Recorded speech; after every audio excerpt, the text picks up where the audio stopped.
The valley holds fog like a secret. North Wales, 1865. Through the mist, a shape emerges on the hillside. Not a house. Something bigger. Towers rise against the mountains. Stone walls climb 4 stories. Windows, hundreds of them, stare down at the village below like unblinking eyes. This is Grich Castle, built by a man who wanted to prove he belonged among England's ancient nobility. Built with money that came from somewhere most aristocrats preferred not to mention. Built by workers whose names appear nowhere in the polished histories. The tours call it romantic. The photographs make it look like a fairy tale. But stand in the ruins today and you can still see the other story. The one carved into the stone by hands that were never meant to own what they created. The one hidden behind ivy and Victorian mythology. 50 years after completion, the family would be gone. A century later, the roof would collapse. Today, the castle sits abandoned, a monument to ambition that outlasted its purpose but couldn't outlast time itself. This is not a story about one abandoned palace. This is a story about what we build when we're desperate to belong, and what remains when the fantasy finally dies. This is the dark story of Grich Castle. The name sounds Welsh because it is. Greek. The old language rolls it off the tongue differently than English does. It means copse or hedge, a small thing, a modest thing, the kind of word that doesn't fit a castle at all. But Lloyd Hesketh Bamford Hesketh wanted nothing modest.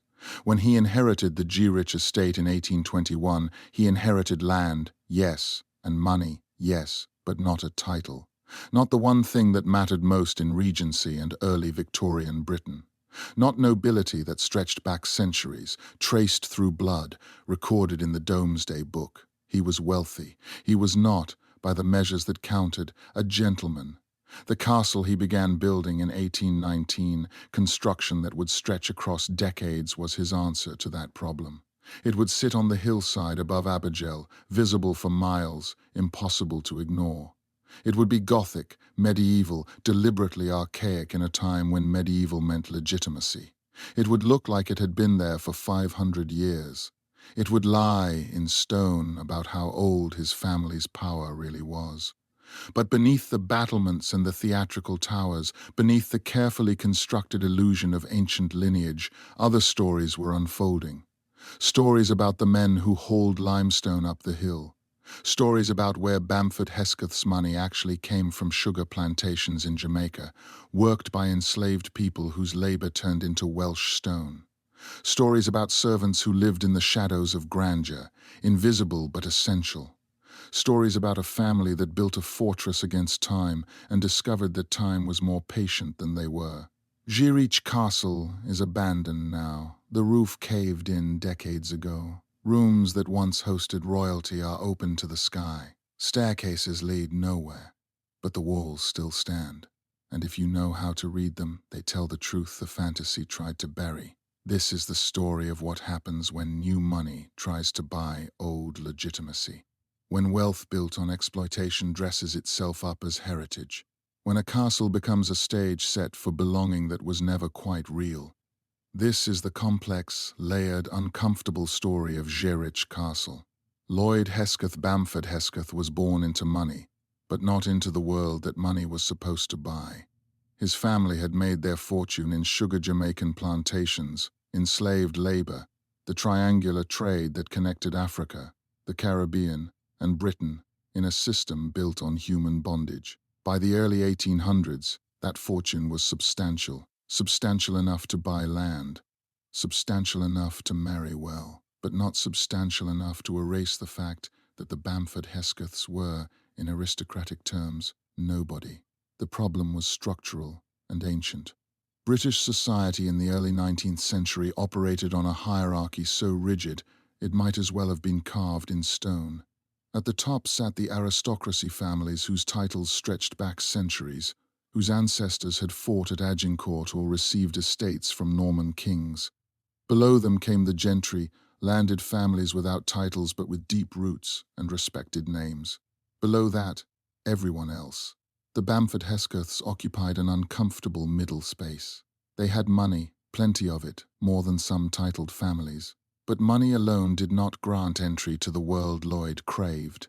The great houses of England, the balls in London, the hunting parties, the marriages that consolidated power remained semi-closed to families like his.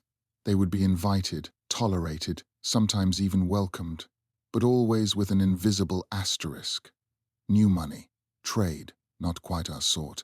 Lloyd felt this exclusion acutely. He had been educated at the best schools. He knew the right people, or tried to. He understood the codes, the manners, the carefully maintained fictions that separated acceptable wealth from suspect wealth. None of it mattered enough. The doors he most wanted to enter stayed half closed. His response was to build something so undeniable that closure became impossible. If he could not inherit legitimacy, he would construct it. Stone by stone, tower by tower, he would create a structure that announced ancient lineage whether or not that lineage actually existed. The castle would be his argument, physical and permanent, that the Bamford Heskeths belonged among the old families. The psychology behind this was both deeply human and deeply damaging. Lloyd was not uniquely vain or uniquely insecure. He was a product of his time, shaped by a system that measured human worth in bloodlines and treated inherited wealth as morally superior to earned wealth, even when that earned wealth came from grinding human beings into sugar and rum. But the wound drove everything that followed. It shaped the castle's design deliberately medieval, not modern. It influenced the scale bigger than necessary, more theatrical than practical. It dictated the decades-long construction timeline. This was not just a house, it was a statement that would outlive him. And it guaranteed that the project would consume not just Lloyd's fortune and obsession, but the labor and lives of hundreds of men whose own dreams of belonging were infinitely simpler and would never be built in stone. The fortune that built Gerich Castle did not come from Welsh soil.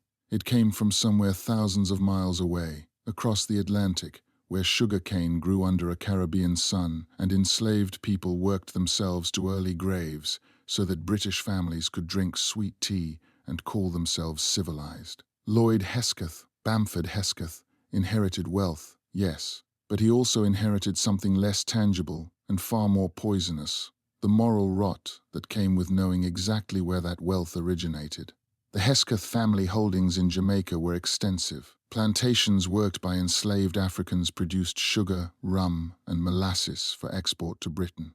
The system was industrial in its brutality. Enslaved people, men, women, children worked from dawn until dark cutting cane in tropical heat. The work destroyed bodies. Life expectancy on sugar plantations was measured in years, not decades. When people died, they were replaced. The ledgers tracked human beings as inventory. This was not exceptional. This was how British wealth accumulated in the 18th and early 19th centuries. Hundreds of country houses across England, Scotland, and Wales were built on slave-generated profits. Families who today claim ancient respectability often trace their fortunes to this trade. The Bamford Heskeths were simply more recent participants in a system already centuries old. By the time Lloyd began planning Gerich Castle, slavery in British territories was under increasing pressure. The abolition movement had gained strength. In 1807, Britain banned the slave trade, though not slavery itself. In 1833, slavery was abolished throughout most of the British Empire. Plantation owners, including the Heskeths, received compensation paid by British taxpayers for the loss of their human property. The enslaved people themselves received nothing. That compensation money, combined with accumulated plantation profits, funded Gerich Castle. Every stone block hauled up the Welsh hillside represented sugar harvested by enslaved hands. Every tower, every window, every carved detail was paid for with wealth extracted from people who would never see the castle, never benefit from it, whose descendants would inherit trauma and dispossession instead of limestone and legitimacy. Lloyd knew this. He was not ignorant. The moral questions around slavery were being debated publicly throughout his lifetime. But like most beneficiaries of unjust systems, he found ways to justify his position. He might have told himself that he personally did not enslave anyone, that he merely inherited estates others had established. that the system existed before him and would continue without him. These rationalizations, familiar across centuries, still deployed today, allowed him to build without visible guilt. The result was a castle that embodied contradiction. It was beautiful. The craftsmanship was genuine. The architectural vision was ambitious. And it was also, fundamentally, a monument to exploitation. Blood money laundered through stone. Suffering converted into status. The castle stood on Welsh land, but its foundations reached back to Jamaica, to the holds of slave ships, to the violence that underwrote British prosperity. This truth was never mentioned in the castle's official histories. When Bamford Hesketh entertained guests, when Queen Victoria visited, when later generations opened the estate to tourists, the slavery connection disappeared from the story. The wealth was simply wealth, its origins politely erased. Only now, centuries later, are these connections being traced, named, and acknowledged for what they were. Construction began in 1819, but the plans had been forming long before that. Lloyd wanted something that looked ancient, not modern, not efficient, not practical. He wanted battlements and towers. He wanted arrow slits and Gothic arches. He wanted a building that announced to every visitor, every neighbour, every aristocrat passing through North Wales that the Bamford Heskeths had been here forever. The timing was perfect for this fantasy. Britain in the early 1800s was obsessed with medievalism. The Gothic revival was sweeping architecture and literature. Wealthy families commissioned castles and manor houses designed to look centuries older than they were. This was partly aesthetic. The medieval seemed more romantic than the industrial present. But it was also ideological. In an age of rapid change, social upheaval, and growing challenges to aristocratic power, the medieval represented stability, hierarchy, and a natural order where everyone knew their place. Lloyd hired architects who understood exactly what he wanted. Thomas Rickman and later John Buckler brought expertise in Gothic design. They studied genuine medieval castles. Carnarvon, Conway, the great fortifications Edward I had built to subdue Wales centuries earlier. Then they adapted those forms for a building that would never see battle, never require defense, never serve any military purpose whatsoever. The result was theatrical rather than functional. The towers looked defensive but were purely decorative. The battlements could not actually protect anyone. The arrow slits admitted light but would be useless against attack. Every medieval feature was a costume, carefully chosen to create an impression of age, power, and legitimacy that the family did not possess. The site itself added to the drama. Dreich sat on a hillside ridge above the coastal town of Abergele, visible from the main road to Ireland. Travellers passing through North Wales could not miss it. That visibility was essential. A castle hidden in a valley might satisfy its owner. A castle commanding the landscape announced itself to the world. The scale exceeded practical need. Lloyd did not require 40 rooms. He did not need 18 towers. He did not need a structure stretching more than a quarter-mile along the ridge. But practicality was never the point. The castle was a billboard advertising his arrival among the landed elite. Bigger meant more undeniable. More dramatic meant more memorable. Construction would continue for decades, through Lloyd's lifetime and beyond. The main structure took shape in the 1820s and 1830s. Additional wings and refinements continued into mid-century. This extended timeline reflected both the complexity of the work and the reality that even substantial fortunes could be strained by projects this ambitious. But the castle was rising. Stone by stone, the fantasy was taking physical form. And on the scaffolding, in the quarries, along the roads where materials were hauled, the men whose labor made it all possible worked under conditions Lloyd never had to witness directly, building a monument to a past that never existed while their own present offered them little but exhaustion and wages that kept them just above destitution. The stone came from local quarries. The labor came from local villages Abergele, Llandulas, the surrounding farms and cottages where men worked land that would never belong to them. For these workers, Grich Castle was not a romantic dream. It was a job. Dangerous, exhausting, paid in wages that kept families fed but never comfortable, never secure. Quarrying limestone was brutal work. Men drilled holes into rock face, packed them with black powder, and hoped the blast would fracture stone cleanly rather than shattering it into useless fragments or killing the men nearby. They hauled blocks weighing hundreds of pounds onto carts. They worked in all-weather Welsh rain, turning quarry floors into mud, winter cold making metal tools painful to grip, summer sun baking dust into their throats and lungs. The pay was low. Skilled stonemasons earned more than common labourers, but even their wages were modest. A mason might make 10 to 15 shillings a week in the 1020s. Unskilled workers earned less, perhaps 7 or 8 shillings. These were subsistence wages, enough for bread, potatoes, rent on a small cottage. Not enough for savings, for security, for any real hope of advancement. The work was also seasonal and uncertain. Construction slowed in winter. When money ran tight or disputes arose, workers were dismissed without ceremony or compensation. There was no safety net, no unemployment insurance, no union to fight for better conditions. You worked when work was available. You made do when it was not. Injuries were common and often permanent. A stonemason crushed by a falling block might never work again. A labourer who lost fingers or an eye had no claim to compensation, no right to medical care beyond what he could afford himself. The castle's account books tracked stone and timber with precision. The humans who moved those materials were not recorded with the same care. Many workers lived on the estate during construction, housed in temporary shelters closer to camp than home. Families sometimes followed, living in rough conditions at the margins of the site, wives taking in laundry or cooking for crews, children scavenging for usable scrap wood or doing small tasks for pennies. The class divide was absolute and visible every day. Lloyd and his family lived in comfort even before the castle was complete, occupying existing estate buildings. Architects and foremen had offices, decent lodging, regular meals. The workers hauling stone up the hill ate bread and cheese, slept in cold barracks, and woke before dawn to another day of labor that would never earn them a fraction of what Lloyd spent on a single carved window surround. There were no romantic illusions on the workers' side.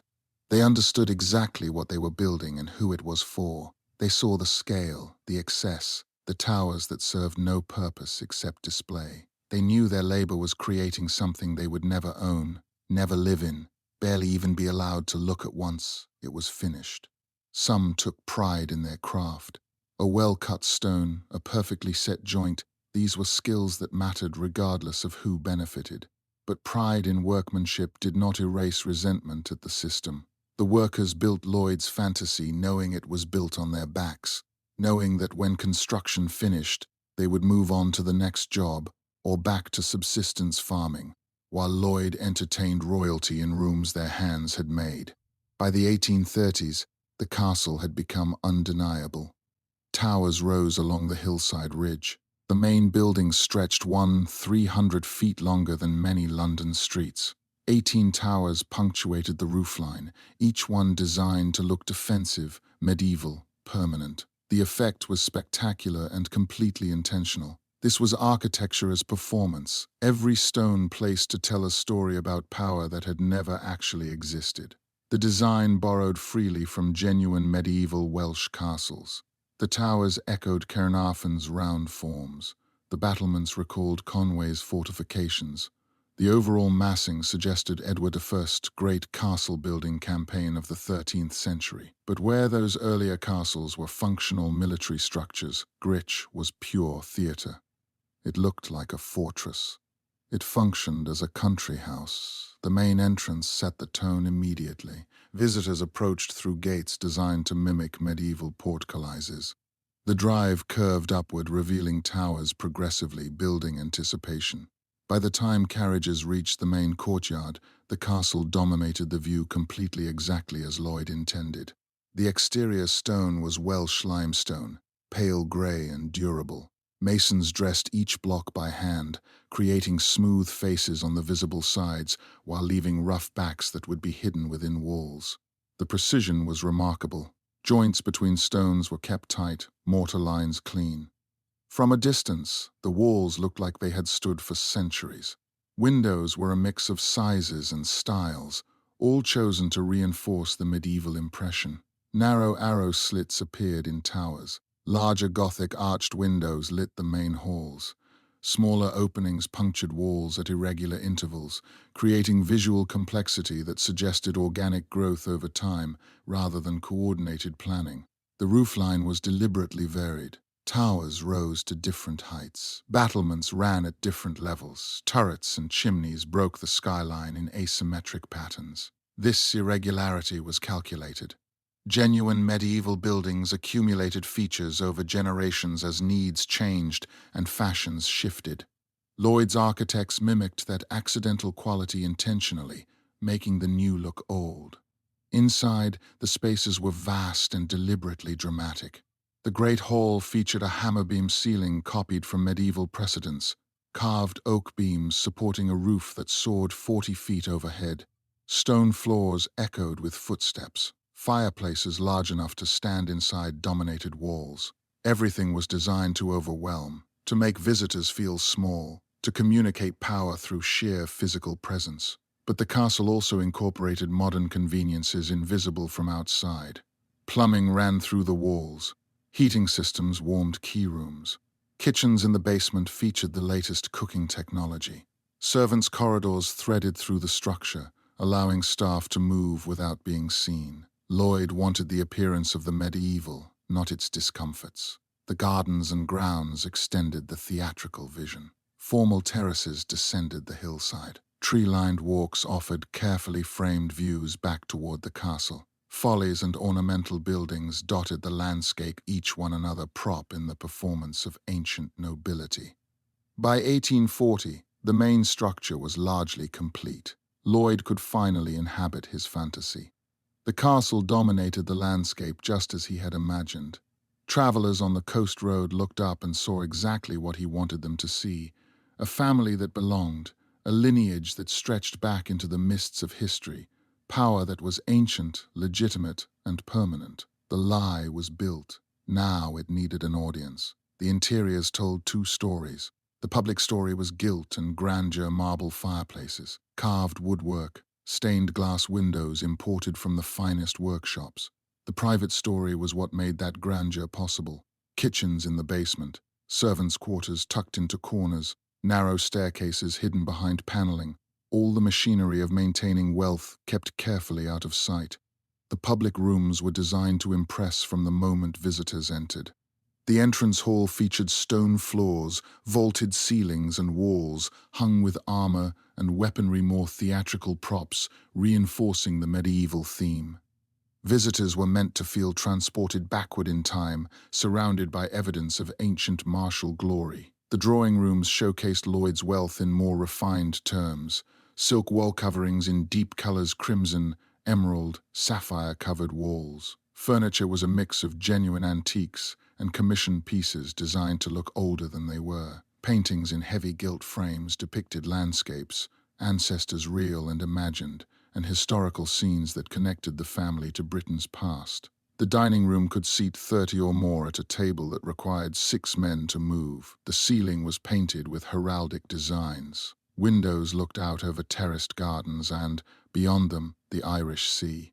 Silver plate and crystal glassware appeared at formal dinners, each piece bearing the family crest, another layer of invented tradition made material. But behind these rooms lay the infrastructure that made them possible. The kitchens occupied a large space in the basement, connected to the dining room by service stairs and a dumbwaiter that carried food upward while staying invisible to guests.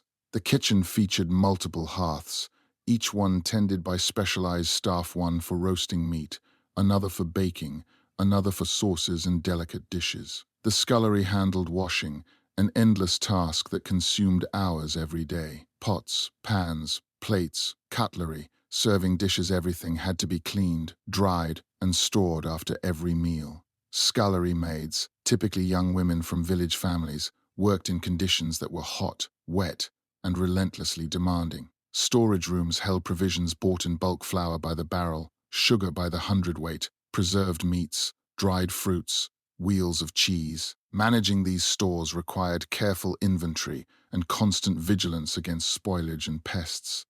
The servants' quarters reflected the rigid hierarchy below stairs. The butler and housekeeper, senior staff who managed everyone else, had private rooms of modest but real comfort. Lower servants, footmen, maids, kitchen workers slept in shared rooms, sometimes several to a bed, in spaces that were cold in winter and stifling in summer. Separate staircases allowed servants to move through the castle without crossing paths with family or guests. These passages were narrow, steep, undecorated. They existed purely for function, not display. A servant could travel from the kitchen to a third-floor bedroom, deliver breakfast, and return without ever entering the main halls. The laundry operated in yet another basement space, equipped with coppers for boiling water, scrubbing boards, and racks for drying. Laundresses worked in steam and heat, washing linens, clothing and table coverings that could not be reused until spotless. The contrast between the public and service spaces was absolute. Upstairs, everything was beautiful, comfortable, designed to please the eye and convey status. Downstairs, everything was functional, efficient, built for work that was never meant to be witnessed. This division was not unique to Zurich. Every great house in Britain operated the same way. But the gap between the two worlds measured the real cost of the opulence above the invisible labor that made luxury feel effortless. Running Zurich Castle required an army. At its height, the estate employed more than 100 people-maids, footmen, cooks, groundskeepers, stable hands, laundresses. They lived on the property, worked 6 days a week, followed rigid hierarchies, and kept the fantasy functioning. Their work made every dinner party, every guest visit, every moment of aristocratic leisure possible. Their names, with rare exceptions, appear nowhere in the family records. The hierarchy below stairs was as strict as the one above. At the top sat the butler and housekeeper, senior servants who managed all others. The butler controlled male staff and oversaw wine cellars, silver, and formal service. The housekeeper supervised female staff, managed linens and stores, and kept the keys to locked rooms and cabinets. Below them came a middle tier, the cook, who commanded the kitchen ladies' maids, who attended directly to female family members' valets, who served the men and the head groom, who managed stables and horses. These positions required skill and carried modest prestige within the servant world. Lower still were the footmen and housemaids, young people, usually in their teens or 20s, who did the physical work of maintaining the castle.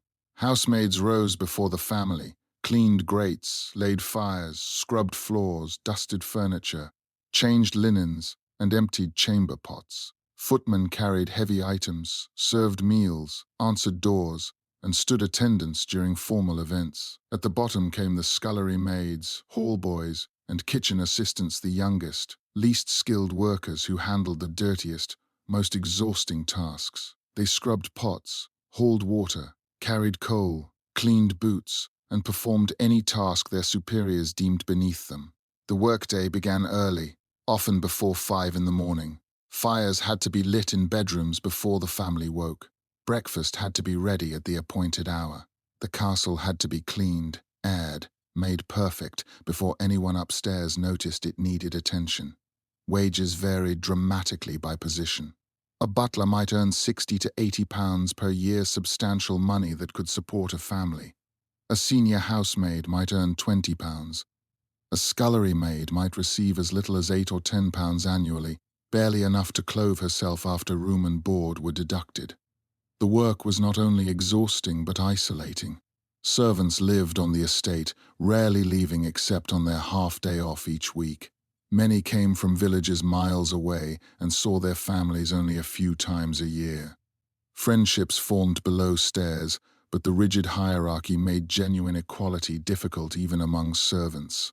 Rules governed nearly everything. Servants could not speak unless spoken to by family members. They could not enter certain rooms without permission. They had to step aside and face the wall when family passed in corridors. Female servants who became pregnant, regardless of circumstance, were dismissed immediately, often without references that would allow them to find other work. The relationship between servants and employers was complex. Lloyd and his family were, by contemporary accounts, not unusually cruel. They paid wages regularly, provided adequate food and lodging, and occasionally showed what they considered kindness gifts at Christmas, permission to attend a family wedding. But kindness from a position of total power is still control. A servant could be dismissed at any moment, for any reason, and lose not just employment but housing and the social standing that came with working in a great house. Some servants stayed for decades, their entire working lives spent in service to one family. Others moved between positions, seeking better wages or conditions. A few saved enough to leave service entirely, though this was rare. Most worked until age or illness made them unable to continue, then faced old age with little savings and no pension. Their labor created everything that made Zurich impressive. Without them, the castle would have been cold, dark, dirty, and uninhabitable. With them, it functioned as the fantasy Lloyd had imagined, a place where aristocratic life unfolded smoothly, effortlessly. As though grandeur required no work at all, Lloyd hosted royalty. Queen Victoria herself visited in 1849, a triumph that Bamford Hesketh had spent decades engineering. The visit confirmed what the castle was built to prove, that the family belonged, that their wealth had purchased not just stone and land, but legitimacy itself. For a few days, the fantasy worked perfectly.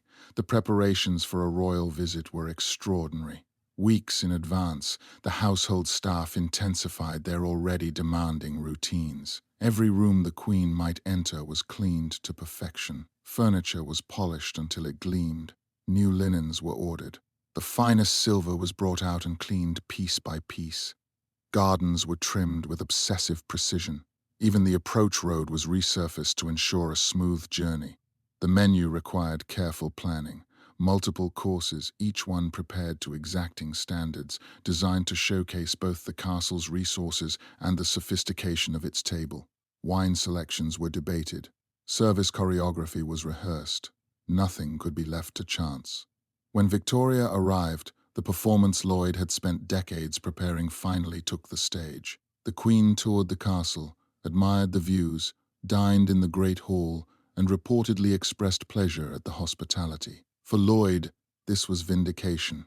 A reigning monarch had accepted his hospitality, slept under his roof, acknowledged his existence in the most public way possible. But royal visits were rare. Most entertaining happened on a smaller but still lavish scale. Lloyd and his family hosted hunting parties, drawing guests from across North Wales and beyond. Men would spend days shooting game across the estate's extensive grounds, while women remained at the castle, socializing in drawing rooms and taking carefully arranged walks through the gardens. Dinners were formal affairs governed by strict etiquette. Seating arrangements reflected social hierarchy with precision. The most important guests sat closest to the host and hostess. Conversations followed acceptable topics: travel, art, horses, the weather, while avoiding anything too personal, too political, or too controversial. After dinner, the ritual separation occurred. Men retired to the smoking room for cigars, port, and conversations that ranged more freely without women present. Women withdrew to the drawing room for tea, music, and gossip constrained by the social codes of the day. Later, the groups reunited for cards or music before guests retired to their bedrooms, each one prepared by servants who had worked invisibly throughout the evening. These gatherings served multiple purposes. They were social, yes, but also strategic. Guest lists were carefully curated. Invitations signaled inclusion. Attendance conferred legitimacy. Lloyd was building a network, cultivating relationships with families whose acceptance he craved and whose connections he needed. The performance extended beyond individual events to the castle's ongoing role in county life. The Bamford Heskeths attended and eventually hosted the social calendar's key moments: balls, charity events, agricultural shows. They made donations to local causes, always publicly. They served in ceremonial roles when offered. Every action reinforced the image of a family embedded in the social fabric, indistinguishable from those whose lineages stretched back centuries. Yet, beneath the success, the performance remained just that, a performance. Other aristocratic families accepted the Bamford Heskeths, but not quite as equals. Invitations came, but not to the most exclusive gatherings. Marriages connected them to respectable families, but not to the highest-ranking ones. They had purchased proximity to the world they wanted, but not full membership. Lloyd understood this, though he likely could not admit it even to himself. The castle had achieved much of what he hoped. It impressed visitors. It provided a stage for social ambition. It announced wealth and taste, but it could not quite erase the fundamental fact. His family's fortune came from sugar and slavery, earned within his grandfather's lifetime, too recent to be respectable, too obviously commercial to be truly noble. The performance would continue for decades, but the gap between appearance and reality never fully closed. Lloyd Hesketh Bamford Hesketh died in 1861. His grandson inherited the estate, but not his grandfather's obsession with maintaining appearances. Money remained, but the drive to perform nobility weakened. By the late 1800s, cracks began to show not just in plaster, but in the family's ability to sustain the enormous costs of keeping a castle alive. The financial burden of Zurich had always been substantial. Even with wealth from Jamaican plantations, wealth that declined after slavery's abolition, despite compensation payments, the castle consumed money at an alarming rate.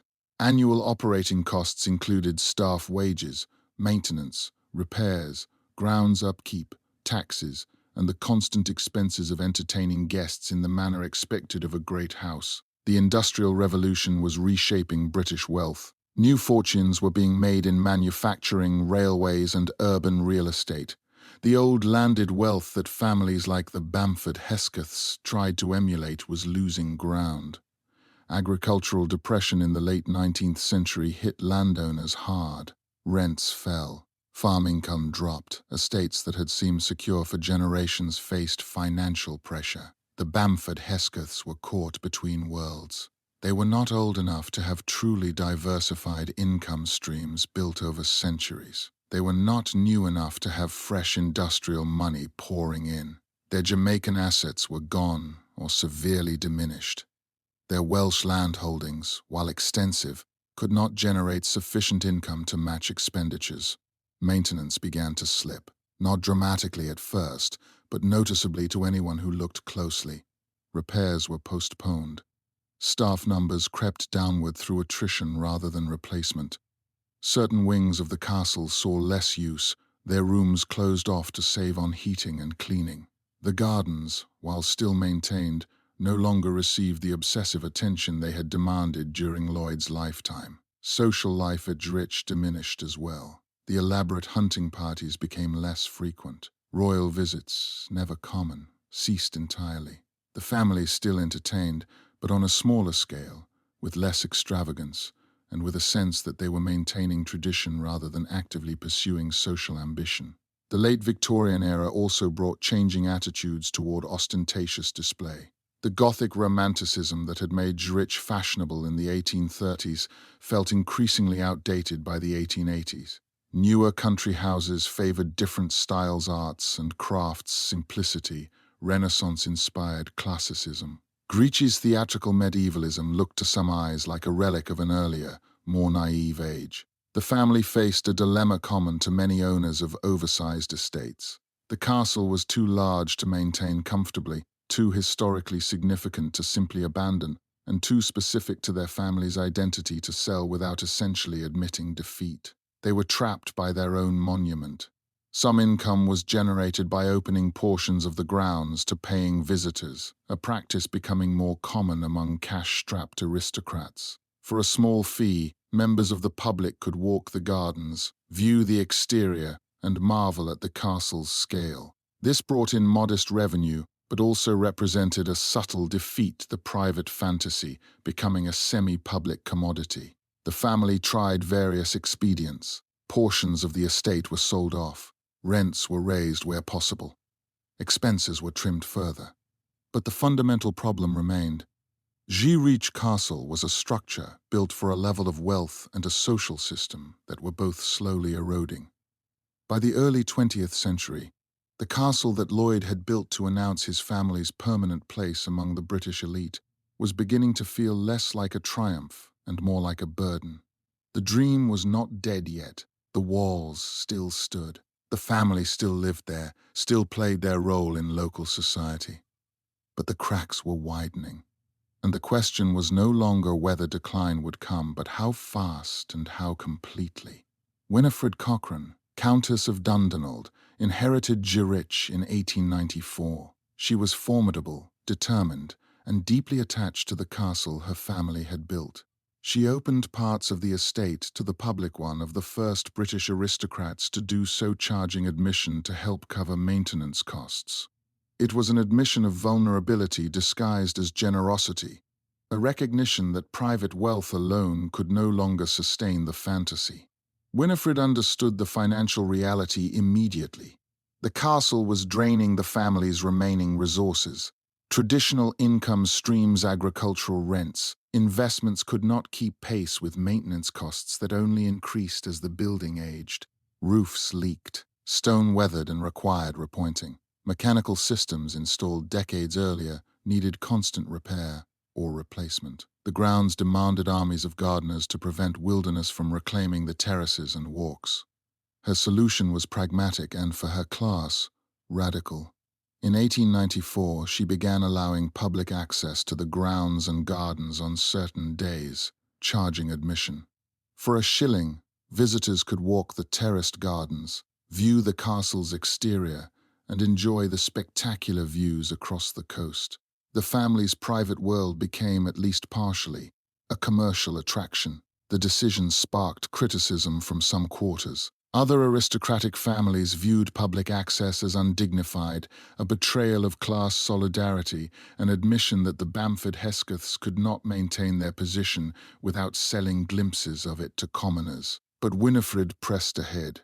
She needed the income, and she genuinely believed that sharing the castle's beauty served a public good, even if her motives were financially driven. She also worked to modernize what she could. Electricity was installed in key rooms, replacing older gas lighting. Plumbing was upgraded. Heating systems were improved, though the castle's size meant it would never be truly comfortable by modern standards. These investments required capital, but they also made the building more livable and potentially more attractive to visitors. Winifred cultivated relationships with the local community in ways her predecessors had not. She supported village schools, contributed to churches, and involved herself in county affairs with energy and visibility. This was partly genuine commitment and partly calculated, maintaining goodwill with neighbors who might otherwise resent a castle that employed fewer people and contributed less to the local economy than it had in earlier decades. She hosted garden parties and charitable events, opening the grounds to hundreds of local people at once. These gatherings mixed social performance with fundraising, allowing her to maintain status while generating income for worthy causes and, indirectly, for the castle's upkeep through positive publicity and community support. But personal tragedies marked her tenure. Her marriage was troubled. Financial pressures never entirely eased. The First World War brought new disruptions, staff shortages as men enlisted, rationing of materials needed for repairs, general economic uncertainty.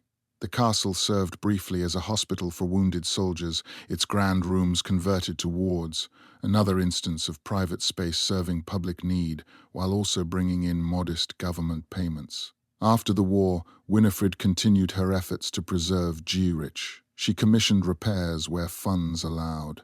She maintained the public access program, expanding it slightly as tourism became a more acceptable activity for middle-class Britons. She documented the castle's history, gathering records and photographs that would later prove invaluable. Yet she faced an impossible task. One woman, however determined, could not reverse the economic forces undermining Britain's great estates. Death duties introduced in the early 20th century hit landed families hard. Income tax and other levies eroded capital. The social system that had made castle owning sensible and sustainable was dissolving. Winifred died in 1924. She had fought for 3 decades to keep Girich alive, adapting, compromising, opening doors that her predecessors had kept firmly closed. She had succeeded in preventing collapse during her lifetime, but she had not solved the fundamental problem. The castle required more resources than it could generate, and the world beyond its walls was changing in ways that made its future increasingly uncertain. The two world wars gutted the British aristocracy. Death duties, changing social structures, the collapse of the old hierarchies, all of it hit places like Drich hard. The Countess died in 1924. The castle passed through different hands, none of them able or willing to shoulder its costs. By the 1980s, it was abandoned. Roofs collapsed, walls crumbled. Nature began reclaiming what stone had taken from it.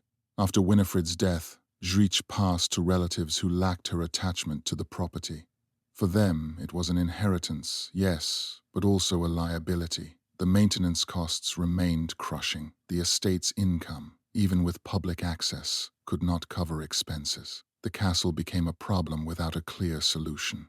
In 1928, the family sold Drich to a developer who planned to convert it into luxury apartments. The scheme failed. The castle's layout, designed for aristocratic household life with servants' quarters and vast public rooms, did not convert easily to modern residential use. The costs of adaptation proved prohibitive. The developer eventually walked away. Through the 1930s, Drich stood largely empty. Caretakers maintained basic security, but the building deteriorated. Leaks went unrepaired. Damp spread through walls. Decorative elements were damaged by weather or, increasingly, by vandals and metal thieves who stripped lead from roofs and pipes from walls. The Second World War brought a brief reprieve. The castle was used to house Jewish refugees, providing shelter to people fleeing Nazi persecution in Europe. For a few years, Drich served a genuinely humanitarian purpose, its grand rooms converted to dormitories and common areas. This wartime use generated some income and kept the property minimally maintained. After the war, the refugee residents left. The castle stood empty again. Various schemes were proposed: a hotel, a school, a rehabilitation center, but none materialized. The post-war British economy struggled. Capital for ambitious projects was scarce. Drich's size and condition made it unattractive to most potential buyers. In 1948, an amusement company purchased the castle and converted the grounds into a tourist attraction featuring a fairground, miniature railway, and entertainments. This use lasted for several decades, bringing thousands of visitors to the estate, but doing little to preserve the building itself. The castle became backdrop rather than centerpiece, its historical significance subordinated to commerce. Through the 1960s and 1970s, Drich declined further. The tourist operation continued, but maintenance remained minimal. Rooms that had once hosted Queen Victoria stood empty, windows broken, plaster falling from walls. The contrast between the building's scale and its degraded condition became increasingly stark. The final blow came in 1985. A fire damaged significant portions of the interior. Whether arson, accident, or electrical fault, the fire destroyed what remained of many rooms. The tourist operation closed shortly after. The castle was abandoned completely. What followed was decades of uncontrolled decay. Without any roof maintenance, water poured in during rains. Freeze-thaw cycles cracked stone. Vegetation took root in gutters and spread across walls. Metal thieves stripped anything valuable. Vandals broke what remained of windows and doors. Local teenagers used the ruins for parties, leaving graffiti and debris. By the 1990s, large sections of roof had collapsed entirely. Floors fell through. Staircases became dangerous. The castle transformed from building to ruin, from human space back toward nature. Trees grew in courtyards. Ivy-covered towers. What had taken decades to build and more than a century to maintain dissolved in less than a generation once care ceased. Preservation trusts made occasional efforts to stabilize the worst damage. Volunteers cleared vegetation, documented what remained, and advocated for funding. But the scale of required work: millions of pounds to make the building safe, tens of millions to restore it, exceeded available resources. Drich joined the long list of British heritage sites in crisis, magnificent but neglected, historically significant but unsavable without extraordinary intervention. The abandonment was complete. The fantasy Lloyd had built, Winifred had fought to preserve, was now a collection of roofless walls on a Welsh hillside, beautiful in its decay, but no longer serving any purpose except as a melancholy reminder of impermanence. Stand in the ruins of Garrett Castle today, and you see both stories at once. The romantic one-ivy climbing towers, sunlight through empty windows, the picturesque decay that tourists photograph, and the real 1A monument to wealth built on slavery, to ambition that demanded human cost, to a fantasy of belonging that was never quite true and couldn't outlast the world that made it possible. The castle has found a strange new life in the 21st century.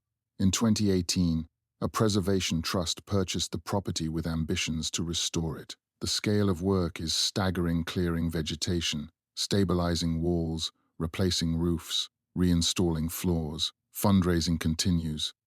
Some stabilization has been completed, but full restoration, if it ever happens, will take decades and tens of millions of pounds. In 2020, Dritch gained unexpected global attention when the reality television show I'm a Celebrity, Get Me Out of Here, filmed at the ruins, using the castle's Gothic atmosphere as a backdrop for celebrity challenges. The exposure brought both funding and visitors. It also sparked debate about whether such commercial use honored or degraded the site's historical significance. Visitors today can tour the grounds and certain safe areas of the castle. They walk where Lloyd's guests once walked, stand in rooms where dinners once echoed with conversation. But they experience it very differently, not as opulence, but as absence. The grandeur exists now only in imagination and old photographs. The reality is stone, sky, and the quiet work of entropy. The ruins tell multiple stories to those willing to read them. They speak of architectural ambition, the skill required to build something this large, this complex, in this challenging location. They speak of social aspiration, one man's desperate attempt to purchase legitimacy through stone. They speak of exploitation, the enslaved labor in Jamaica, whose suffering was converted into towers in Wales, the local workers who built someone else's fantasy for subsistence wages. They also speak of impermanence. Lloyd believed he was building something eternal, a monument that would carry his family's name through centuries. He was wrong. 2 centuries later, the castle is rubble. The family name is remembered primarily because of the ruin, not despite it. The fantasy that seemed so solid dissolved as soon as no one could afford to maintain it. This is a lesson every monument eventually teaches. Buildings do not preserve themselves. Memory does not sustain itself. What looks permanent requires constant work, constant investment, constant choice to maintain rather than abandon. When that work stops because of money, or will, or changing values, nature reclaims what was taken from it. The castle has also become a mirror for contemporary debates about heritage and history. Should ruins like Dritch be restored to their former glory, preserved exactly as they are, or allowed to continue decaying naturally? Should the story told emphasize architectural achievement, or should it name the slavery and exploitation that funded construction? Can we admire beauty while acknowledging the cost? These questions have no simple answers. What's clear is that Dritch Castle, even in ruins, refuses to disappear.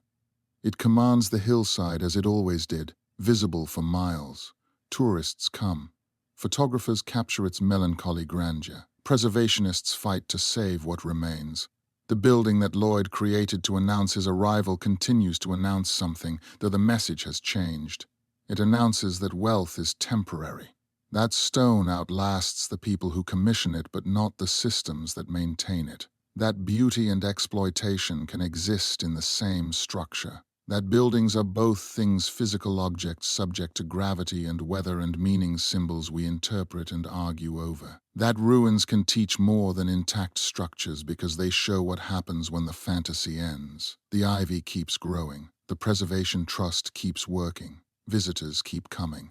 And Dritch Castle keeps standing, barely, its towers still reaching towards sky, its walls still holding the imprint of hands that laid them 2 centuries ago. Not quite alive, not quite dead. Suspended between dream and reality, past and present, beauty and ruin. Exactly where history leaves most monuments once the world that built them has moved on.